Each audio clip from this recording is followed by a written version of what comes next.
The virus is spreading rapidly in every corner of our city. We'll soon reach an average of 100 cases per 100,000 people, with a significant number of boroughs already over that threshold. Hospital admissions are up, more patients are going to intensive care units, and sadly, the number of Londoners dying every day is increasing again.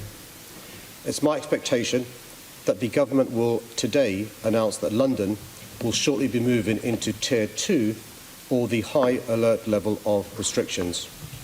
I've had a meeting this morning with the Secretary of State for Health and MHCLG, as well as London leaders and scientific advisors.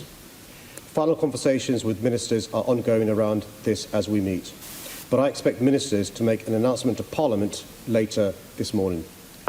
This move is based on the expert public health and scientific advice about what is necessary to save lives in the capital.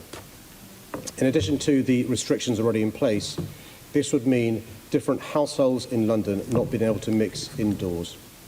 Nobody wants to see more restrictions, but this is deemed to be necessary in order to protect Londoners by myself, London Council leaders and by ministers. As part of our discussions, I've also made clear to the government that we need more financial support for London's businesses, workers and public services as we face more restrictions, and I'll continue to make this case. Given how far the virus has already been allowed to spread, and given the government's complete failure to get a working test, trace and isolate system in place, I believe we also need action on a national scale, just as the government's own scientific advisors have recommended. That's why I'll continue to call for a short national circuit breaker. This could save thousands of lives, drive the virus down to manageable levels, and give the government more time to finally get a grip on its failing test and trace system. In London, we experienced the worst of COVID-19 back in the spring.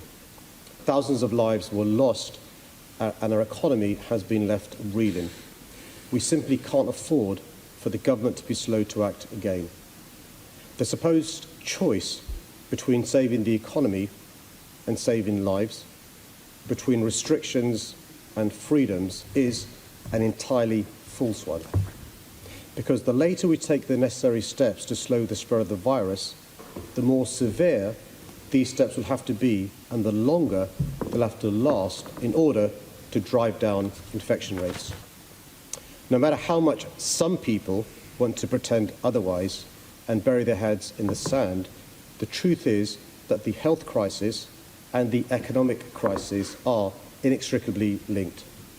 That's why getting the virus under control is the only way we can both protect lives and our economy. There's simply no other option. I must warn Londoners that we've got a difficult winter ahead.